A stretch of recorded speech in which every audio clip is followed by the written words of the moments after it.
Thank you, Madam President. The hour is late, even though the hour is early. But I want to thank, first of all, I want to thank all of my colleagues in the Republican Conference for your commitment to the people of New York, for your work during this budget process. As I was watching the floor debates, you try to think about what you're going to say or how to capture our sentiment from this side of the aisle, and it's really impossible to do a better job than I think was done by our members. And so I want to thank you all for your comments, for your questions, for your thoughtful voting and comments on this budget on behalf of our constituents and the people of New York. I certainly want to thank Senator O'Mara, our ranker on finance, Senator Krueger's dance partner for most of the budget out here.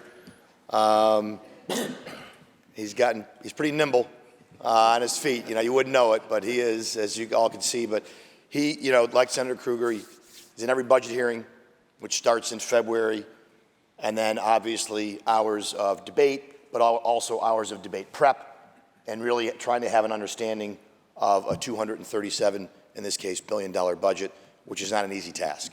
And so I want to thank him. I certainly want to thank our floor leader, our deputy leader, Senator Lanza, who is out here the entire time, essentially, doesn't really get a break, and certainly manages the floor, and I think does so in a very admirable way. And I want to thank you for your friendship and your partnership.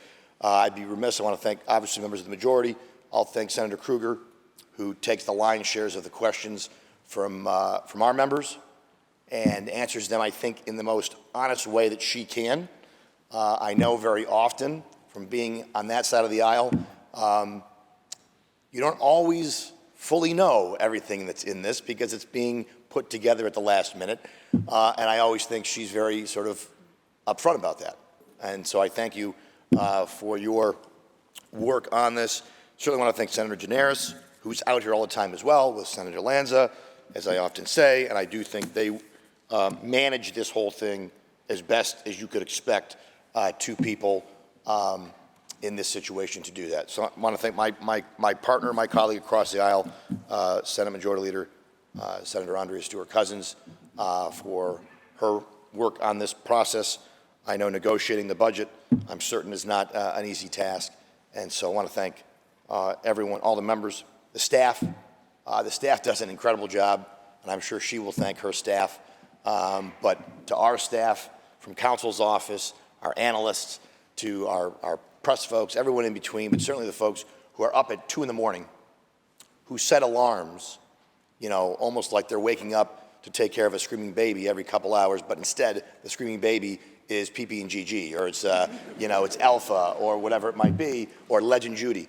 And so waking up to go through this, to brief all of us so that we can understand, not only to ask questions, but so that we can go home and answer the most important questions from our constituents, the people we work for, so we can have an understanding of how this impacts them. Whether you voted for it or not, it impacts our constituents. Whether you think it impacts them for the better or the worse, it impacts. $237 billion is going to impact people. And so it is important what we do here. Before I touch on the budget, I'll just wish my colleague, Senator Kennedy, good luck.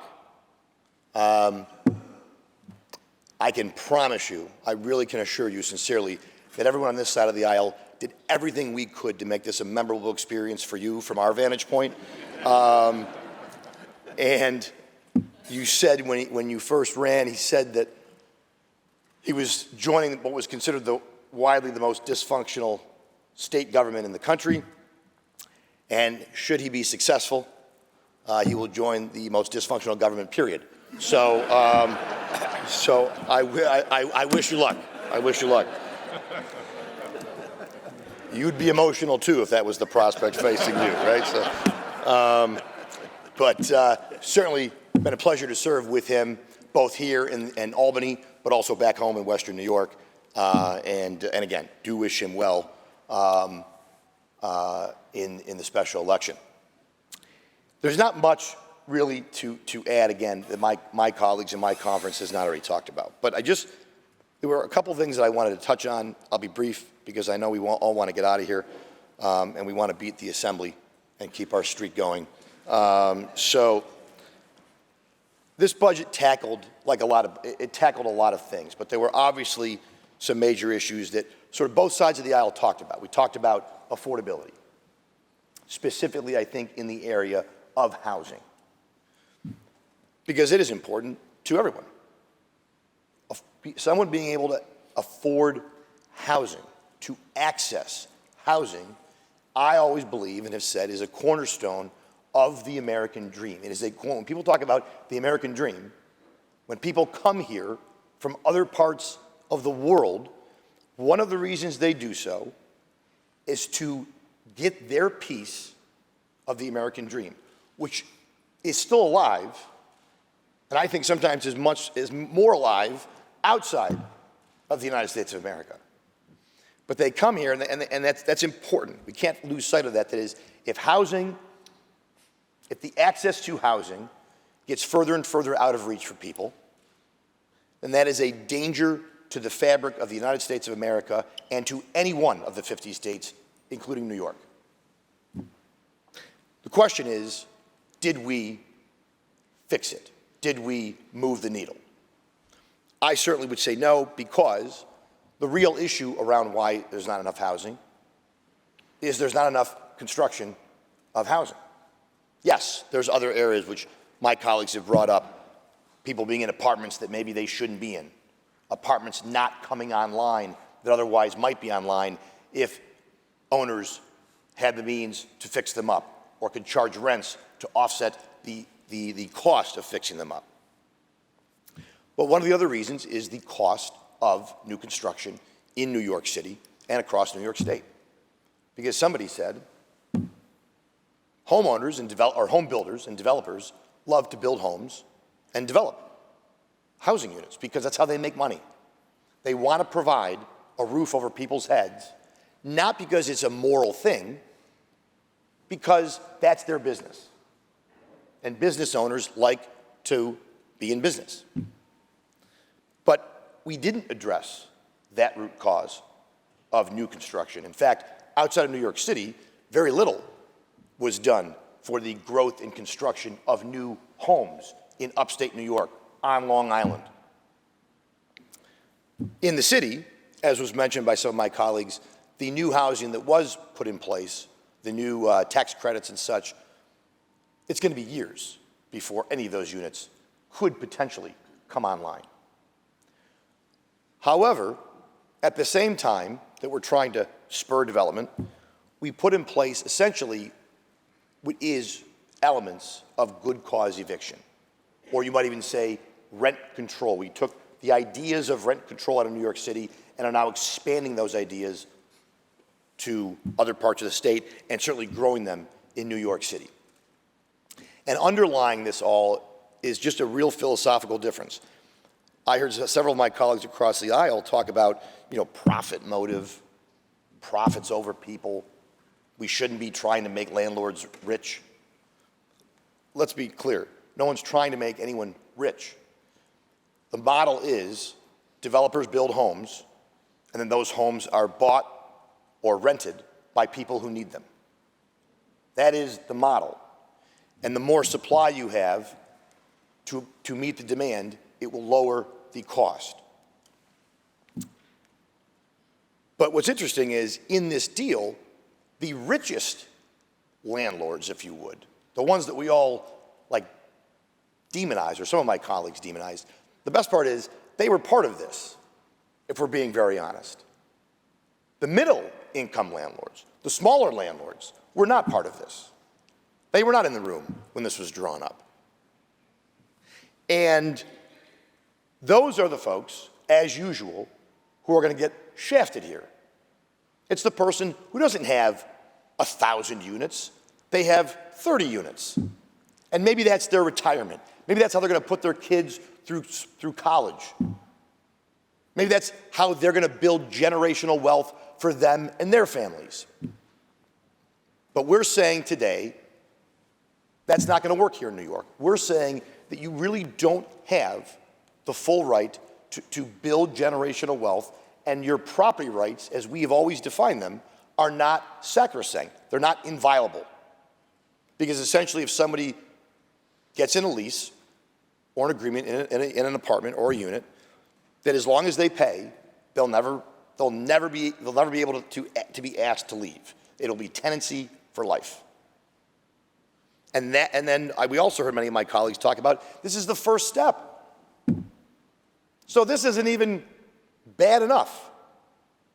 There is more to do, and of course, that more is ultimately total good cause, tenancy for life, a reduction in private property rights, private ownership, the notion that the only house you should own is the one you live in. And those are all comments that have been made, in some cases, by people in this chamber. And they may believe those comments.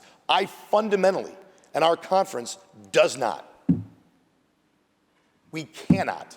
And if we go down that road, as we are, we will not see new housing growth. The new housing growth you will see, you'll have to go to Tennessee to see it.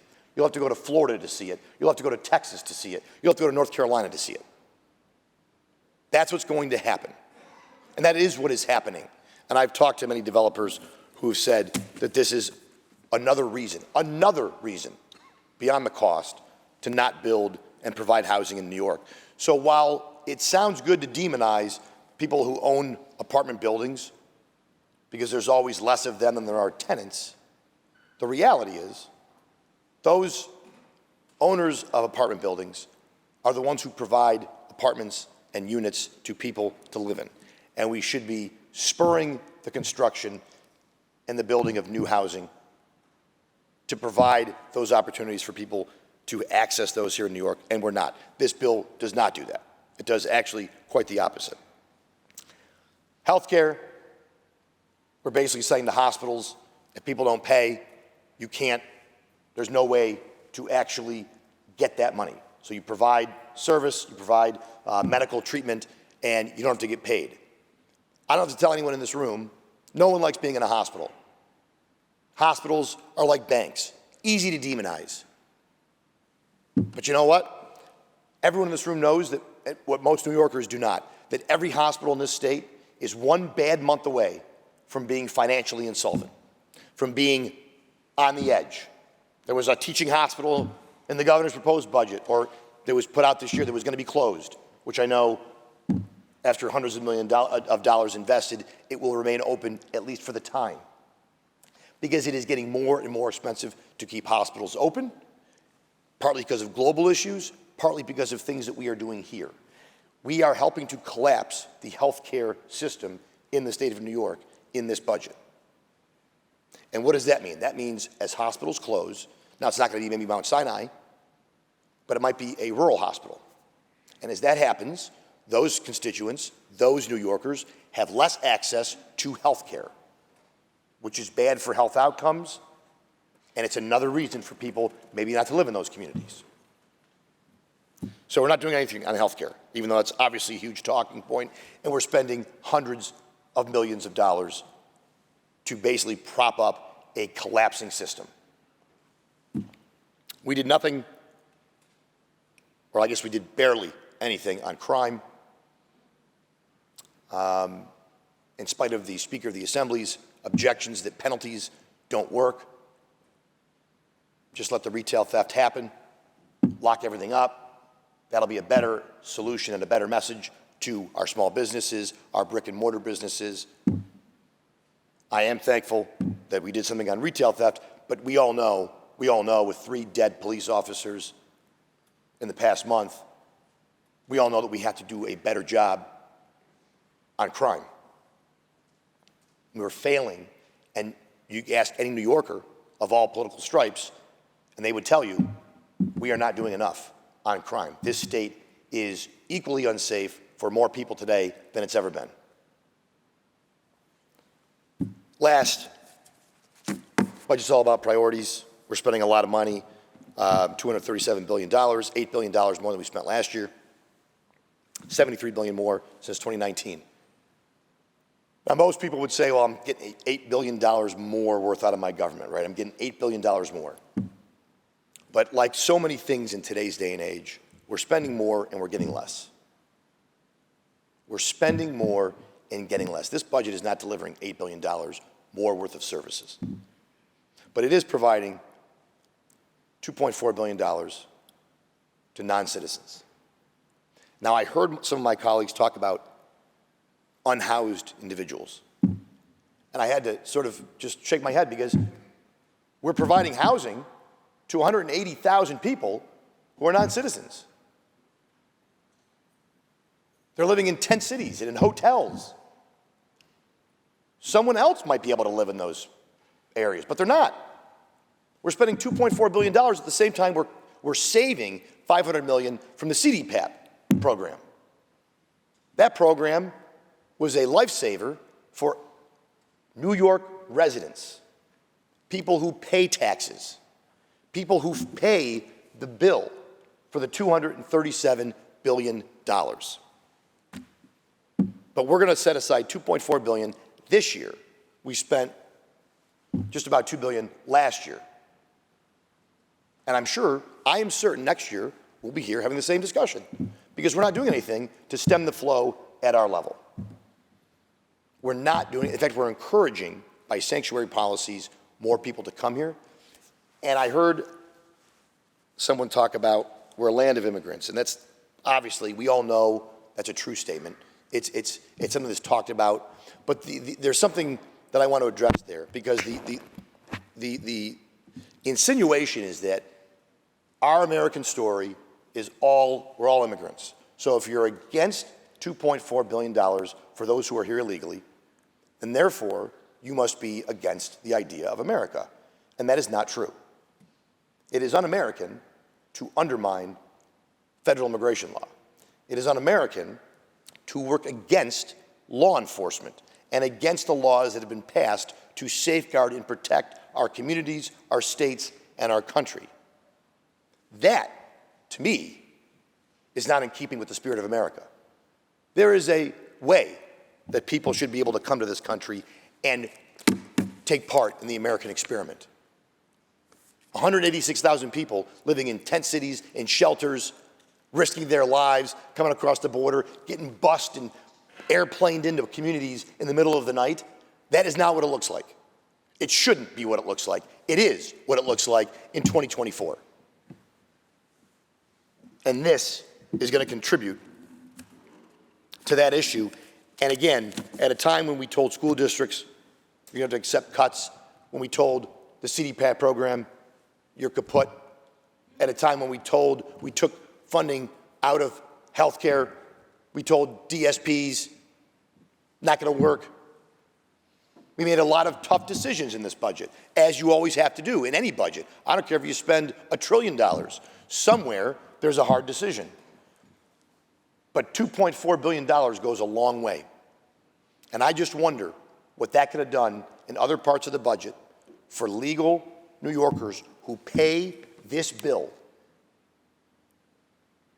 And if spending money made this state more affordable, I've said it many times, we'd be the most affordable state and we wouldn't be losing people at the clip we're losing them.